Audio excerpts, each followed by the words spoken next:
नमस्कार, मी शीतल. इरा क्षीरसागर किचनमध्ये तुम्हा सर्वांचं मनापासून स्वागत आहे. स्क्रीनवर दिसणारा हा गरमागरम आणि खमंग पदार्थ कोणता हे ओळखलत का? हे आहेत पारंपरिक पद्धतीने बनवलेले गव्हाच्या कोंड्याचे मुटके. जर तुम्ही वजन कमी करण्याचा प्रयत्न करत असाल किंवा डायबिटीस, हाय ब्लड प्रेशरसाठी काहीतरी हाय फायबर नाश्ता शोधत असाल तर हा उत्तम पर्याय आहे. अतिशय चवदार आणि पोटाला हलका असा हा नाश्ता आहे. चला तर मग हे पौष्टिक मुटके कसे बनवायचे ते पाहूया. त्यासाठी मी गव्हाचा कोंडा घेतलेला आहे 1 वाटी. त्यामध्येच मी 1 वाटी ज्वारीचे पीठ, अर्धी वाटी गव्हाचे पीठ आणि अर्धी वाटी बेसन पीठ घातलेले आहे. आता मी मुटक्यात टाकण्यासाठी एक मीडियम साईजचा कांदा बारीक चिरून घेतलेला आहे. आता या मुटक्यांना अधिक चव आणण्यासाठी मी एक सिक्रेट वाटण तयार करत आहे. त्यामध्ये मी भरपूर लसूण, 1 मोठा चमचा जिरे आणि फ्रेश कोथिंबीर टाकलेली आहे आणि याचे आपल्याला जाडसर वाटण करून घ्यायचे आहे.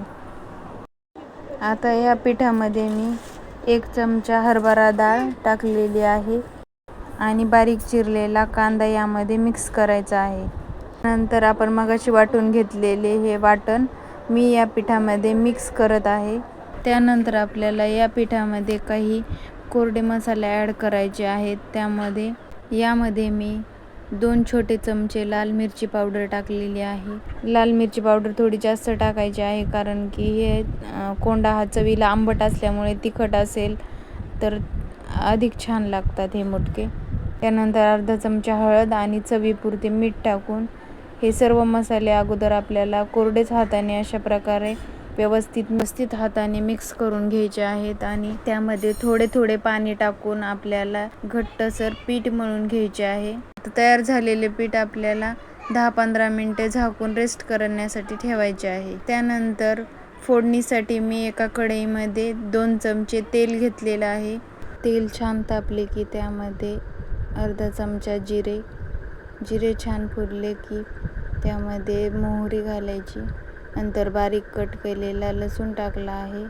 त्यानंतर त्यामध्ये मी अर्धा चमचा हळद घातलेली आहे. चवीपुरते लाल तिखट, अर्धा चमचा कांदा लसूण मसाला, शेवटी बारीक चिरलेली कोथिंबीर घालून 2 ग्लास पाणी टाकायचे आहे. त्यानंतर मी चवीपुरते मीठ टाकलेले आहे यामध्ये. त्यानंतर आपण रेसिपीचा मेन पार्ट म्हणजे मुटके कसे बनवायचे ते पाहूया. त्यासाठी मी हाताला तेल लावून दाखवल्याप्रमाणे एक छोटा गोळा घेऊन अंगठ्याने प्रेस करून अशा प्रकारे सर्व मुटके करून घ्यायचे आहेत. आता उकळत्या पाण्यामध्ये हे सर्व मुटके आपल्याला सोडून घ्यायचे आहेत. एक गोष्ट मात्र लक्षात ठेवा, मुटके हे उकळत्या पाण्यातच टाका, नाहीतर ते एकमेकांना चिकटतात. मुटके जर आपल्याला फोडणीच्या पाण्यात शिजवायचे नसतील तर आपण याला चाळणीमध्ये किंवा स्टीमरमध्ये स्टीम पण करू शकतो. पण हे फोडणीच्या पाण्यातील मुटके अतिशय चवदार लागतात. आता कढईवर झाकण ठेवून मी 15 ते 20 मिनिटे याला छान प्रकारे शिजून घेतले आहेत.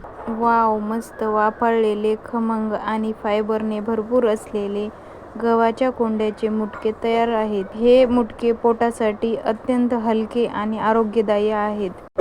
ही रेसिपी नक्की ट्राय करा आणि कशी वाटली ते कमेंट करून सांगायला विसरू नका. व्हिडिओ आवडला तर लाईक करा, शेअर करा आणि चॅनलला सबस्क्राईब करायला मात्र विसरू नका. पुन्हा भेटूया अशाच एका पारंपरिक, चविष्ट आणि झणझणीत रेसिपीसह. तोपर्यंत धन्यवाद.